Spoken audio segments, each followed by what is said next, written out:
નમસ્કાર વિદ્યાર્થી મિત્રો, કેમ છો? મજામાં ને? વિદ્યાર્થી મિત્રો, તમે કસોટી આપી હશે. કસોટીમાં પેપર તમને સારી રીતે તમે લખ્યું હશે.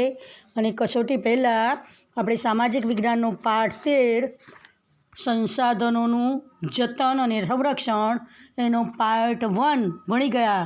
અને એમાં આપણે સંસાધન, ભૂમિ સંસાધન, જળ સંસાધન અને આપણે ખનિજ સંસાધન સુધી જોઈ ગયા. હવે આપણે જોઈશું કે વન અને વન્યજીવ સંસાધન વિશે જોઈશું. વિદ્યાર્થી મિત્રો, અત્યાર સુધી ચાલેલા દરેક પાઠનું લેસન હું મૂકું છું, એટલે દરેક વિદ્યાર્થીઓની નોટમાં લખેલું હોવું જોઈએ. ટૂંક સમયમાં શાળાઓ શરૂ થશે એટલે દરેક વિદ્યાર્થીની નોટ ચેક કરવામાં આવશે. એટલે જે વિદ્યાર્થીનું બાકી હોય તો હજુ પણ તમારી પાસે સમય છે. લગભગ અઠવાડિયા 10 દિવસમાં કદાચ સ્કૂલો ચાલુ થઈ જાય એ પહેલાં દરેક વિદ્યાર્થી નોટ કમ્પ્લીટ કરી દેશે. અને તમને મેં પાઠ પણ મૂક્યા છે. 5, 6, 7, 8, 12 અને 13મો પાઠ ચાલી રહ્યો છે. અને આપણે નાગરિકમાં પણ તમારે 16મો અને 17મો પાઠ ચાલી ગયો છે. 16મો પાઠ ચાલી ગયો છે અને 17મો પાઠ આના પછી ચાલશે. એટલે 5, 6, 7, 8, 12 અને 16 પાઠ ચાલી ગયા છે. અને 13મો પાઠનો પાર્ટ 1 ચાલી ગયો છે. હવે આપણે પાર્ટ 2 જોઈએ છીએ. એટલે આ બધા પાઠોનું તમારું લખેલું હોવું જોઈએ. એટલે તમને એકસાથે લખવાનું હોતું નથી. એક અઠવાડિયું મળે છે તમને. એક પાઠ જે ચાલે છે એમાં એક અઠવાડિયું મળે છે. ઘણો કોઈક પાઠ તો 3 પાર્ટમાં વેચાઈ જાય છે. એટલે તમને ઘણો સમય મળે છે. એટલે તો વિદ્યાર્થી મિત્રો નોટમાં લખશે અને નોટ રાખશે તો તમને કસોટીના પેપર આપવામાં પણ સરળતા રહેશે.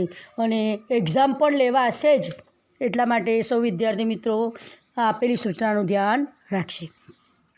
હવે આપણે જોઈએ વન અને વન્યજીવ સંસાધન પાર્ટ 13માં. પાર્ટ 2માં તો માનવનું અસ્તિત્વ અને પ્રગતિ વિવિધ સંસાધનોને આભારી છે. કુદરત પાસેથી આપણે વિભિન્ન ચીજો મેળવી આપણી જરૂરિયાતો પૂર્ણ કરતા રહીએ છીએ. અને તેમાં જંગલો અતિ મહત્ત્વનું સંસાધન છે.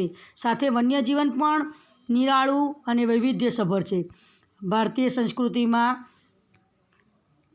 સંસ્કૃતિમાં પણ વનનું ખૂબ મહત્ત્વ દર્શાવાયું છે. વન એટલે જંગલ. હવે જંગલોનું શું મહત્ત્વ છે તો એ આપણે જોઈએ. જંગલો આપણને અનેક રીતે ઉપયોગી છે. જંગલમાંથી મળતું શાક અને સાલનું લાકડું છે એ ઇમારતી લાકડા તરીકે વપરાય છે. અને એમાંથી જ ઘરનું ફર્નિચર વગેરે બનાવવામાં આવે છે. શાક અને સાલનું લાકડું એ ઇમારતી લાકડું કહેવાય છે અને એમાંથી ફર્નિચર બને છે. પછી દેવદાર અને ચીડના લાકડામાંથી રમતગમતના સાધનો બને છે.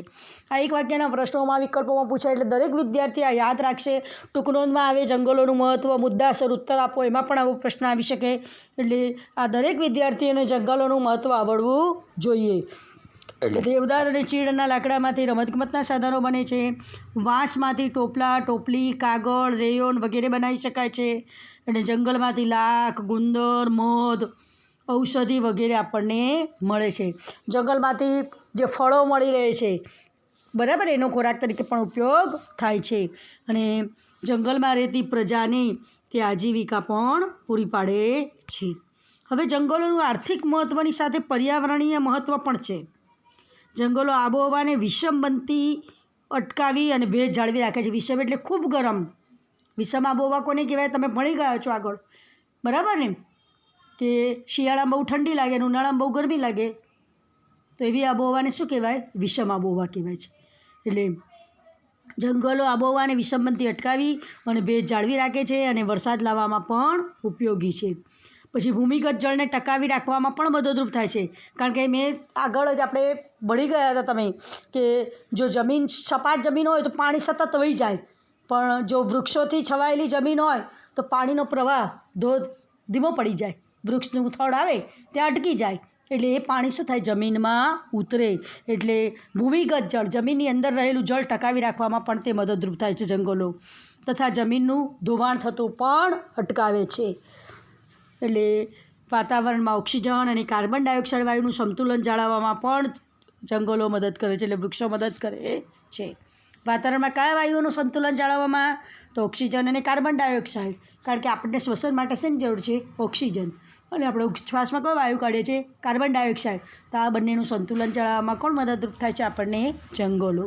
વિદ્યાર્થી મિત્રો, તમારા ઘરની આસપાસ થતી વનસ્પતિની તમે યાદી બનાવો અને આ વનસ્પતિ તમને કઈ રીતે ઉપયોગી છે એના વિશે તમે નોંધ લખી શકો છો. પ્રોજેક્ટ વર્ક પણ કરી શકો છો. તમે જાણતા હો એવી 8-10 વનસ્પતિનું ચિત્ર દોરો અને એની નીચે એના ઉપયોગો લખો. ઔષધીય વનસ્પતિ, દવા તરીકે વપરાતી હોય એવી વનસ્પતિ પણ તમે લઈ શકો છો. કેટલી વનસ્પતિ એવી છે, બરાબર કે નહીં? લીમડો, તુલસી, ફુદીનો, પછી લીમડો, તુલસી, ફુદીનો, આદુ, હળદર, બરાબર કે નહીં? આવી કેટલી વનસ્પતિ છે જે દવા તરીકે ઉપયોગી છે. એટલે એના વિશે તમે ચિત્ર દોરી અને એના ઉપયોગો પર તમે લખીને પ્રોજેક્ટ વર્ક કરી શકો છો. હવે આપણે આગળ જોઈએ તો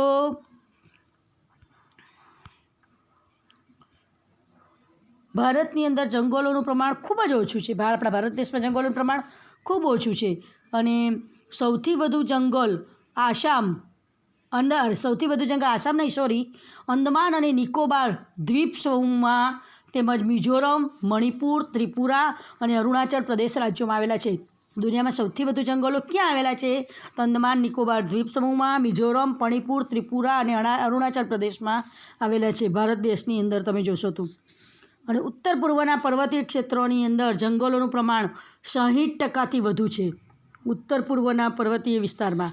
અને ગુજરાતની અંદર તો એમાં કુલ ક્ષેત્રના સ્ટેટ ફોરેસ્ટ ડિપાર્ટમેન્ટ 2017-18ના રિપોર્ટ પ્રમાણે તમે જુઓ તો 11.18% વિસ્તારમાં જ જંગલો છે આપણા ગુજરાત રાજ્યની અંદર. એટલે રાષ્ટ્રીય વન નીતિ અનુસાર ભૂમિભાગના 33% વિસ્તારમાં જંગલો હોવા જોઈએ. વિકલ્પ ખાલી જગ્યા એક વાક્યના પ્રશ્નોમાં પૂછાઈ શકે કે રાષ્ટ્રીય વન નીતિ અનુસાર ભૂમિના કેટલા ભાગમાં જંગલો હોવા જોઈએ? તો 33% ભાગમાં જંગલો હોવા જોઈએ. તો એ પ્રમાણે આપણા ભારત દેશની અંદર 23% ભાગમાં જંગલોનું પ્રમાણ લગભગ 23% જેટલું જ છે. આપણે ત્યાં કેટલું છે? 23% જ છે. એટલે 10% જેટલું ઓછું છે. 33% હોવું જોઈએ જંગલોનું પ્રમાણ, જ્યારે આપણે ત્યાં ભારત દેશમાં 23% જેટલું જ છે. હવે વન સંરક્ષણ, આપણે જંગલોનું સંરક્ષણ કઈ રીતે કરીએ? તો આજે જંગલો ઝડપથી નષ્ટ થઈ રહ્યા છે. જંગલો ઘટતા જતા જંગલો એ વિશ્વની સૌથી મોટી સમસ્યા છે. વન ઘટવાના ઘણા કારણો છે, જેમ કે માનવીની જમીન મેળવવાની ભૂખ, ઉદ્યોગો માટે કાચો માલ મેળવવા, ઇમારતી લાકડું મેળવવા, શહેરીકરણ વગેરેના લીધે જંગલોમાંના વૃક્ષો કપાઈ રહ્યા છે અને જંગલો ઝડપથી ઘટી રહ્યા છે. એટલે જંગલોના આડેધડ વિનાશ કરવાથી કેટલાક માઠા પરિણામો પર્યાવરણને ભોગવવા પડ્યા છે. એમાં કયા કયા પરિણામો તો જોઈએ? પહેલું, પ્રદૂષણમાં વધારો થયો છે. બીજું, વરસાદનું પ્રમાણ ઘટવું. ત્રીજું, દુષ્કાળ. ચોથું, જમીનનું ધોવાણ. પાંચમું, નિરાશ્રિત વન્ય પશુઓ અને તેમની ઘટતી સંખ્યા. છઠ્ઠું, વૈશ્વિક તાપમાનમાં વધારો. અને સાતમું, પ્રાકૃતિક સૌંદર્યનો નાશ થાય છે. એટલે ભારતીય બંધારણમાં વનો, સરોવરો, નદીઓ, વન્ય પ્રાણીઓ સહિત કુદરતી પર્યાવરણનું સંરક્ષણ કરવાની અને તેની સુધારણા કરવાની તથા જીવો પ્રત્યે અનુકંપા દર્શાવવાની નાગરિકની મૂળભૂત ફરજ છે. વન અને વન્યજીવોને કાયદા દ્વારા પણ રક્ષણ પૂરું પાડવામાં આવ્યું છે અને એમાં સજાની પણ જોગવાઈ કરવામાં આવી છે. એટલે આ માઠા જે પરિણામો ભોગવીએ છીએ આપણે જંગલોના આડેધડ નિવાસથી. હવે વન સંરક્ષણ માટે આપણે કયા ઉપાયો કરી શકીએ? તો એના ઉપાયો જોઈએ તો પહેલું, પર્યાવરણ શિક્ષણ અને પર્યાવરણીય જાગૃતિ લાવવાથી વન સંરક્ષણ કરી શકશે. વિદ્યાર્થીઓને શિક્ષણમાં પર્યાવરણ પ્રત્યે જાગૃત રહી પર્યાવરણનું રક્ષણ કરવા માટે એમને જાગૃત કરવા જોઈએ. બીજું છે, વિવિધ સ્પર્ધાઓ પ્રવૃત્તિઓ દ્વારા જંગલોનું મહત્ત્વ સમજાવવું છે. વિવિધ સ્પર્ધાઓ રાખવી જોઈએ, એના દ્વારા પણ વિદ્યાર્થીઓ જંગલોનું મહત્ત્વ સમજી શકે. ત્રીજું છે, જંગલ ખાતાના કાર્યક્ષેત્રને ગુણવત્તાસભર બનાવવું. જંગલ ખાતાનું જે કાર્યક્ષેત્ર હોય તો એને પણ ગુણવત્તાસભર બનાવવું. ચોથું, પડતર જમીનમાં વૃક્ષારોપણ કરાવવું. અને પાંચમું, શાળામાં ઇકો ક્લબની રચના કરી વિવિધ પ્રવૃત્તિઓ કરાવવી. અને છઠ્ઠું છે, વૃક્ષારોપણ, વન મહોત્સવ જેવા કાર્યક્રમોને મહત્ત્વ આપવું. આપણે શાળાઓમાં વૃક્ષારોપણ કરવામાં આવે છે ને, વન મહોત્સવ જેવા કાર્યક્રમો ઉજવવામાં આવે છે, બરાબર ને? તો એ બધા દ્વારા આપણે વન સંરક્ષણ કરી શકીએ. તો એની ઉજવણીના વિવિધ દિવસો છે અહીંયા આગળ આપ્યા છે. જો 21મી માર્ચ એને વિશ્વ વન દિન કહેવાય, 5મી જૂન એને વિશ્વ પર્યાવરણ દિન કહેવાય, 4મી ઓક્ટોબર એને વન્ય પ્રાણી દિવસ કહેવાય અને 29 ડિસેમ્બર એને જૈવ વિવિધતા દિવસ કહેવાય છે. હવે વિદ્યાર્થી મિત્રો, આ વન્યજીવ સંસાધનમાં આપણે જોઈશું કે ભારતનું વન્યજીવન એ વિવિધતાસભર છે અને વિશ્વના વિવિધ જંતુઓ અને અનેકવિધ પ્રાણીઓની પ્રજાતિ ભારતમાં આવેલી છે. એટલે અનેક પ્રાણીઓની જાતિઓ આવેલી છે. પક્ષીઓ અને માછલાની પ્રજાતિમાં પણ ઘણી બધી વિવિધતા જોવા મળે છે. સરીસૃપો, સસ્તન વર્ગના અને ઉભયજીવી પ્રાણીઓમાં ભારે વિવિધતા જોવા મળે છે. હવે આપણે જોઈએ તો જમ્મુ કાશ્મીરમાં અને લદ્દાખની અંદર કાશ્મીરી મૃગ અને જંગલી બકરીઓ જોવા મળે છે. પછી ઉત્તરાખંડ, કર્ણાટક, કેરળ અને આસામ વગેરે રાજ્યોમાં હાથી જોવા મળે છે. પછી એકશિંગી ગેંડો એ ભારતનું વિશિષ્ટ પ્રાણી છે. તે આસામ અને પશ્ચિમ બંગાળના દલદલી ક્ષેત્રમાં જોવા મળે છે. પછી કચ્છના નાના રણમાં અને તેને અડીને આવેલા ક્ષેત્રોમાં ઘુડખર એને જંગલી જ ગધેડા કહેવાય છે, તો એ જોવા મળે છે. હવે આપણો ભારત દેશ એક જ એવો દેશ છે, અહીંયા આગળ તમને વાઘ જોવાય છે.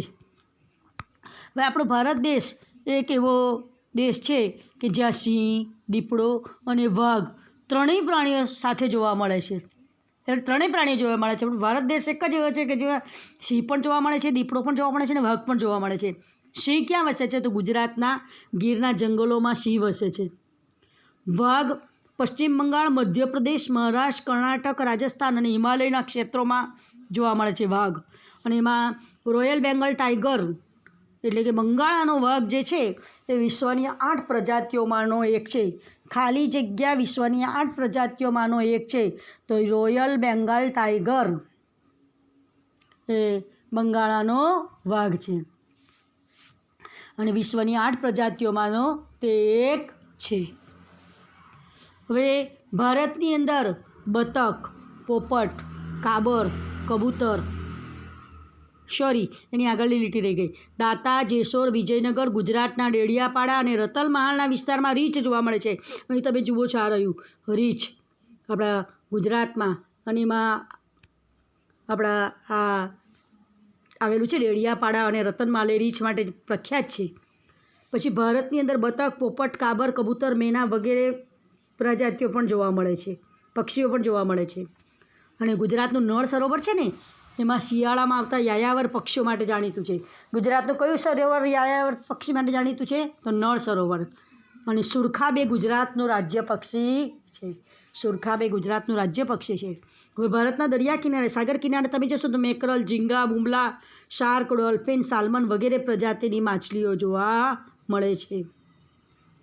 માછલીઓના બધા પ્રકાર છે, જો મેકરલ, ઝીંગા, બુમલા, શાર્ક, ડોલ્ફિન, સાલ્મન વગેરે.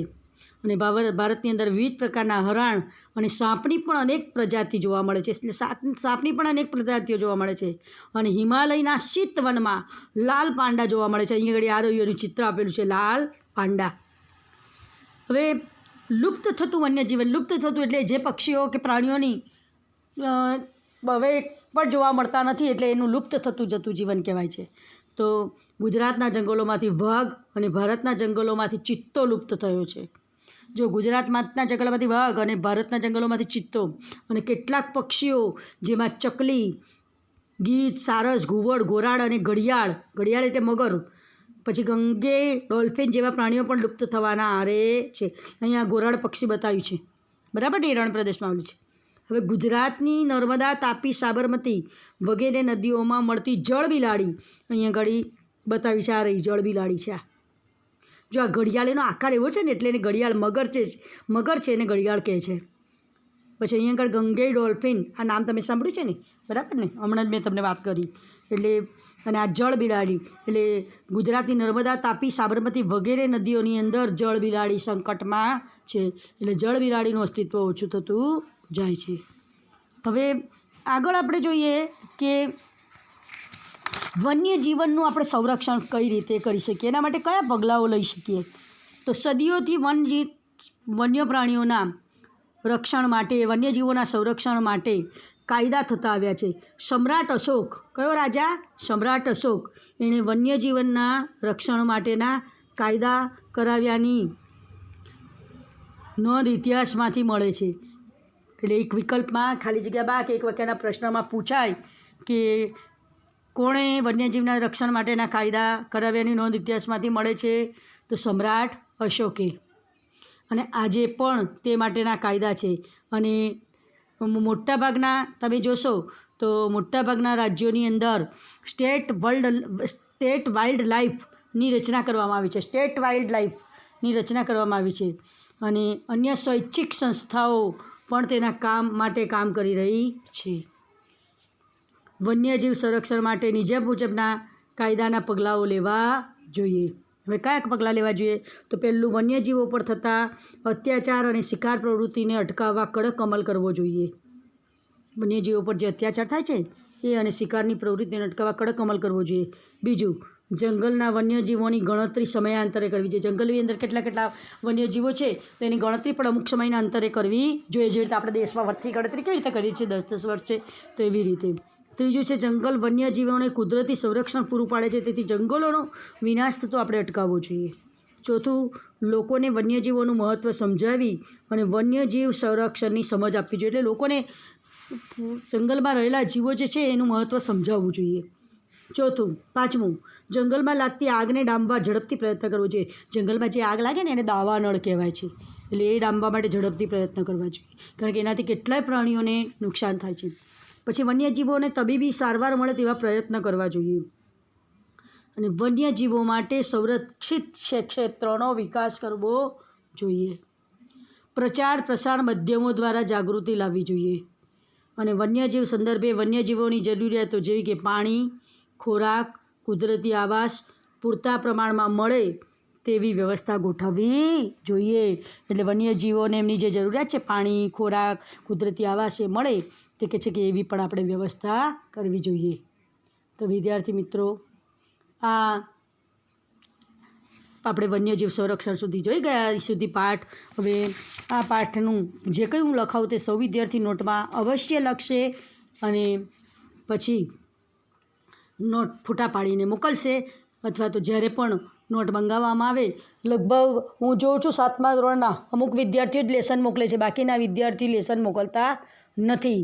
એટલે તમારે લેસન અવશ્ય કરવાનું છે અને ફોટા પાડીને મોકલવાનું છે. તો આપણે અહીં સુધી પાઠ જોયો. હવે પાર્ટ 3ની અંદર આપણે રણ પ્રદેશનું જીવન એ પાર્ટ 3માં જોઈશું. અહીં જ આપણો આ પાઠ આપણે પૂરો કરીએ છીએ. અસ્તુ.